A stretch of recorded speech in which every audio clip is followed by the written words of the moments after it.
Assalamu alaikum, урматтуу туугандар. Бир нерсе менен бөлүшүп кетейин дедим. Биздин катталуучулар бардыгы бириккенде бир 500 миңдей катталуучу бар. Менин баракчам бул бир развлекательный канал эмес, же болбосо бир вайн тарта турган же бир күлдүрө турган нерселер эмес. Бул жакта балким жашообузга, ахиретибизге пайдалуу нерселерди, пайдабызды тийгизгенге аракет кылабыз. Ошолордун бири эртең шайлоо боюнча мен өзүмдүн катталуучуларыма бир кайрылып коеюн дедим. Деги эле кыргыз элине кайрылып коеюн деген жоопкерчилик катары. Ушу катталуучулар эмнени көрүп турса, эмнени чыгарсак ошого да жооп беребиз, сүйлөгөн сөзүбүзгө да жооп беребиз. Ошон үчүн эртең шайлоо, бул эртең мамлекетте бир маанилүү күн. Мехмет Султан мындай айтканы бар экен: кайсы мамлекетте элдер сатылса, добуштар сатылса, соттор сатылса, ошол мамлекетте адилеттүүлүк өлөт. А кайсы мамлекетте адилеттүүлүк өлсө, мамлекет кошо өзү өлөт деген экен да. Сиздин добушту сатканыңыз Кыргызстандын келечегин сатканыңыз менен барабар. Жаштардын келечегин сатканыңыз менен барабар. Добуштун саткан адам эртең өзүнүн элин деле сатат, мамлекетин деле сатат. Сүткө оозун күйгүзгөн айранды үйлөй ичет болуп 5 эмес 6-7 жол парламентте шайладык.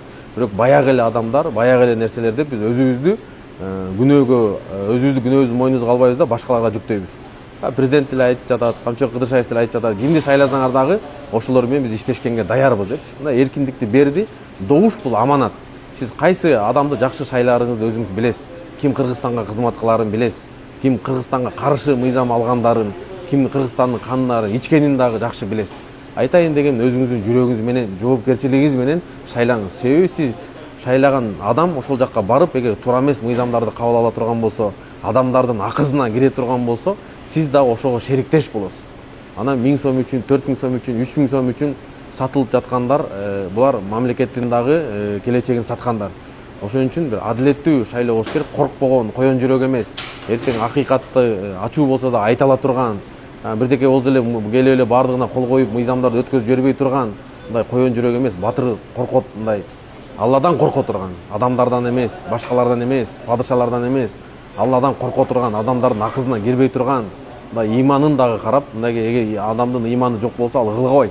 Бардыгын ал закон да коркпойт, ал каалаганын кыла берет да. Ошон үчүн мындай адамдарды карап туруп өзүңүз деле билип калдыңыз. Кимге шайлар экенин жакшы билесиз, ким иштейт, ким иштебейт. Анын баарын мен баягы талапкерлер жөнүндө эчтеке айтпай эле коеюн, бирөөнү айтып тарынтып албайык. Мен сизге кайрылуум, менин катталуучуларга. Биз адилеттүү жүрөгүңүз менен шайлоо бериңиз. Себеби сиз шайлаганыңыз үчүн кыяматта сөзсүз жооп бересиз. Эртең ал депутат барат дагы айтат: булар мени шайлабаганда, булар менден мынтип акча албаганда мен мындай мыйзамды кабыл албайт элем, мынакей тозокко түшпөйт элем, мынакей бул дагы шериктеш, бул дагы акча алган, бул дагы үгүттөгөн, бул дагы жанымда жүргөн, бул дагы добушун берген, мынакей акмак болсом дагы ага карабай мынакей акчага сатылып добушун берген, бул дагы жооп берсин дейт, сиз дагы жооп берип каласыз. Ошон үчүн тууган, добуш бул